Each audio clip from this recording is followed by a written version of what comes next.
अच्छा, तो हाइफ़न जो है हमने किया था, हाइफ़न कर रहे थे हम। हाइफ़न में part time, ice cream, back to back, well known ऐसे वर्ड्स जो हैं, ऐसे कंपाउंड टर्म्स, जो कंपाउंड वर्ड्स जो है वो बनाए जाते हैं और इसमें हम हाइफ़न का इस्तेमाल करते हैं। हाइफ़न यानी एक हल्की डैश से छोटी सी डैश होती है और इसका इस्तेमाल ऐसे होता है। उसके बाद आ गया डैश। डैश क्योंकि मेरे पास सिंबल नहीं है यहाँ पे डैश लिखने के लिए, इसलिए मैंने दो हाइफन्स का यूज़ किया है। और इसका इस्तेमाल सबसे पहले तो बड़ा कॉमन है जब हम डेट लिखते हैं, यानी हमने किसी टाइम के बारे में लिखना, जैसे from tenth tenth of May to 30th of May, ठीक है, या 1990 से लेकर 2000 तक, तो उसके बीच में हम डैश डालते हैं। ये तो बड़ा कॉमन है, एक तो ये इसका यूज़ यहाँ होता है। दूसरा जो यूज़ डैश का होता है वो होता है to separate words into statements, यानी हमने कुछ वर्ड्स लिखे हैं एक सेंटेंस में और उनके बीच में हम एक जगह ऐसी जगह डैश डालते हैं कि वो अलग स्टेटमेंट बन जाती है। For example, she gave her final answer dash no. उसने अपना आखिरी जवाब दिया उसको और वो क्या था, नो। तो इसमें दो स्टेटमेंट होगी, एक स्टेटमेंट ये हुई कि उसने अपना आखिरी जवाब दिया और दूसरी स्टेटमेंट ये हुई कि उसका जवाब था नो, ना का, इनकार का जवाब था, ठीक है। तो इस तरीके से डैश का इस्तेमाल हम करते हैं दो तरीके से, एक डेट में और एक ऐसे सेपरेट करने के लिए वर्ड्स को ताकि वो स्टेटमेंट्स में चेंज हो जाए। नेक्स्ट जो सिंबल है वो है हमारे पास एपोस्ट्रोफ।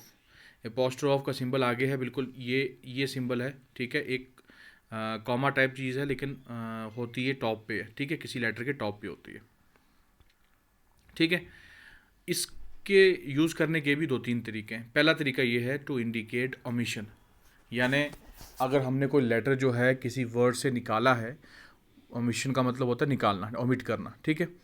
और अगर हमने कोई लेटर किसी वर्ड में से निकाला है, उस टाइम जो है इसका यूज़ होता है। जैसे मान लो मैंने लिखा आई विल, या आई विल आपके सामने है। आई विल को अगर मैं शॉर्ट में लिखना चाहूँगा तो मैं लिखूँगा आई एपोस्ट्रोफ एल एल, आयल, ठीक है, लेकिन इसका मतलब वही होगा आई विल। तो ये बेसिकली शॉर्ट करने के लिए जो है वो हम करते हैं। और इसका जो ज़्यादातर इस्तेमाल होता है ऐसे वर्ड्स का, वो इंग्लिश स्पीकिंग में होता है, ठीक है। उसके बाद आई हैड के साथ भी ऐसा ही है, आई हैड हुआ या आई वुड हुआ, ठीक है, तो उधर भी आई एपोस्ट्रोफ डी का इस्तेमाल होता है, ठीक है। नेक्स्ट है आई हैव, ठीक है। आई हैव जो है उसमें भी जब आप शॉर्ट करना चाहोगे, उसमें से कोई लेटर निकालना चाहोगे तो उसमें से हम एच और ए निकाल लेंगे तो आई हैव बन जाएगा। तो पहला यूज़ तो ये हो गया कि जब हम लेटर्स को ओमिट करते हैं, निकालते हैं, वहाँ पे इसका इस्तेमाल होता है, ठीक है। उसके बाद है टू शो पोजेसिव केस, यानी किसी चीज़ की पोजेशन शो करना, यानी किसी की चीज़ है वो बताना कि ये उसकी चीज़ है। जैसे अहमद का पेन है तो अहमद्स पेन, अहमद एपोस्ट्रोफ एस और फिर पेन, अहमद्स पेन यानी अहमद का पेन। आयशाज डैड यानी आयशा के वालिद, आयशा के डैड। राजूज क्लास, राजू की क्लास। नीतूज मोबाइल, नीतू का मोबाइल। तो ये पोजेसिव शो करता है, पोजेशन शो करता है कि ये मोबाइल किसका है, ये नीतू का है। नेक्स्ट जो तरीका है जिसमें हम एपोस्ट्रोफ का इस्तेमाल करते हैं वो है to show plural of small letters, ठीक है। स्मॉल लेटर्स यानी एक होता है कैपिटल लेटर्स, एक होता है स्मॉल लेटर्स, दो तरीके होते हैं अल्फ़ाबेट्स लिखने के। तो जब हम स्मॉल लेटर्स का एक ग्रुप जो है वो उसको बोलना चाहते हैं, जैसे मैं बोलना चाहता हूँ देर वर सो मैनी पीपीज यानी देर वर सो मैनी क्यूज, ठीक है। तो अब पी बोलने से बेहतर है कि मैं सीधा लिख दूँ अ ग्रुप ऑफ पीस या क्यूज। अगर क्यू होगा मान लो, ठीक है, या ए होगा ग्रुप ऑफ एज, ठीक है। तो जब हम कभी स्मॉल लेटर्स के ग्रुप को लिखना चाहते हैं प्लूरल में, यानी उसका जमा लिखना चाहते हैं, तब हम इस एपोस्ट्रोफ का इस्तेमाल भी करते हैं। नेक्स्ट है हमारे पास कोटेशन मार्क। कोटेशन मार्क क्या होता है, ये वो मार्क है, ये वो सिंबल है जब हम कोई चीज़ कोट करते हैं। कोट क्या होता है कि किसी दूसरी की बोली हुई स्टेटमेंट या किसी दूसरे का बोला हुआ जुमला या सेंटेंस हम हू बहू जब वर्ड टू वर्ड जब कॉपी कर लेते हैं अपनी राइटिंग में या अपनी स्पीच में, तो उसको हम कोटेशन कहते हैं। जैसे हम नहीं कहते कि कोई कोटेशन दो, हम अपनी सोशल मीडिया पे फेसबुक वगैरह पे जो है वो अपलोड करते हैं आए दिन, ठीक है, कि बड़े बड़े स्कॉलर्स की, एरिस्टोटल की, ठीक है, नोएम चॉम्स्की की, हज़रत अली रज़ी अल्लाह तआला अन्हु उनकी, ठीक है, बड़ी बड़ी कोटेशंस जो हैं, अच्छी अच्छी कोटेशंस जो हैं वो रविंद्रनाथ टैगोर की, महात्मा गांधी की, जवाहरलाल नेहरू की, इन सब की हम कोटेशंस जो हैं वो क्या करते हैं अपने सोशल मीडिया पे, फेसबुक पे, व्हाट्सएप पे, स्टेटस पे, इन चीज़ों इस जगह पे जो है वो अपलोड करते हैं। आजकल तो वो इमेजेस आती हैं, इमेजेस पे लिखा होता है, ठीक है, पीछे कोई सीनरी होती है उस पर लिखा होता है। उसके बाद आप कहीं घर के लिए अगर कोई जैसे सीनरी लो, सीनरी पोर्ट्रेट लो, सीनरी का फ़ोटो लो, जो पोस्टर टाइप होता है उसमें भी कोई ना कोई कोटेशन लिखी होती है। तो बेसिकली कोटेशन क्या है कि वो किसी बड़े थिंकर की एक बात है जो हू बहू हमने यहाँ कॉपी कर ली है, ठीक है। तो इसीलिए इसको कहते हैं कोटेशन मार्क। अब कोटेशन मार्क दो टाइप के हैं, एक है डबल कोटेशन मार्क और एक है single quotation mark. Double quotation mark जब हम क्या करते हैं कि किसी का स्टेटमेंट वर्ड टू वर्ड हू बहू जो है कॉपी कर लेते हैं, ठीक है। जैसे he said what is your name, उसने कहा तुम्हारा नाम क्या है। अब मैंने उसकी बात पूरी जैसे उसने बोली वैसे ही मैंने अब यहाँ पे लिखी कि उसने मुझसे पूछा था कि तुम्हारा नाम क्या है। मैं ऐसे भी बोल सकता था कि उसने मुझसे पूछा कि मेरा नाम क्या है, लेकिन नहीं, मेरे को उसके वर्ड जो है वो हूबहू यहाँ कॉपी करने थे, कोटेशन देनी थी, तो इसलिए मैंने यहाँ फिर कोटेशन मार्क का इस्तेमाल कर दिया। उसके बाद Ayesha said let's play, Ayesha ने कहा चलो खेलते हैं। तो ये आयशा ने कहा और आयशा के जो अल्फाज थे हूबहू मैंने यहाँ लिखे, तो इसलिए मैंने यहाँ डबल कोटेशन का इस्तेमाल कर दिया। सिंगल कोटेशन, सिंगल कोटेशन का इस्तेमाल वहाँ होता है when there is a quotation inside a quotation, यानी एक कोटेशन के अंदर एक और कोटेशन हो, उसको हम बोलते हैं, उस टाइम हम यूज़ करते हैं सिंगल कोटेशन।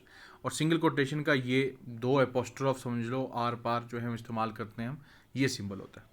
कैसे, he said comma quotation mark double I saw Ahmad who said let's play, ठीक है, कि मैंने कहा कि मैंने कहा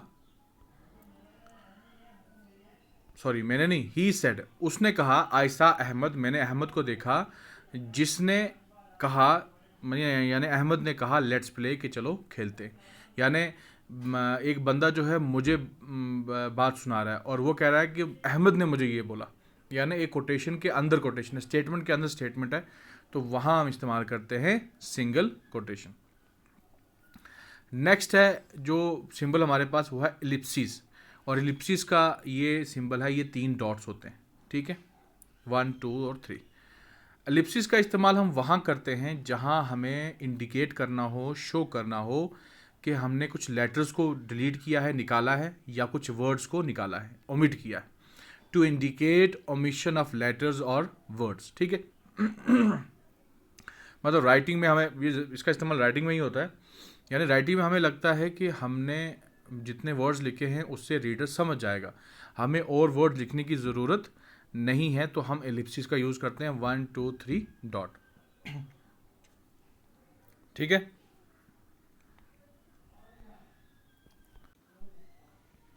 ठीक है, फॉर एग्जाम्पल शी काउंटेड 1 2 3, उसने गिना 1 2 3, आगे हमें पता है कि वो 4 5 6 7 8 9 10 तक जो है उसने गिना होगा, तो ये हमें अंडरस्टूड है, इसीलिए यहाँ पे एलिप्सिस का यूज़ हुआ है। तो इसी तरीके से एलिप्सिस का यूज़ होता है to indicate the omission of letters और वर्ड्स। उसके बाद जो हमारे पास सिंबल है वो है स्लैश, ठीक है, ये स्लैश टेढ़ा सा एक समझो वटा, ठीक है, टेढ़ी सी एक लाइन है हमारे पास, टेढ़ी सी डैश है, और इसका इस्तेमाल हम करते हैं चॉइस शो करने में या और शो करने में, ठीक है।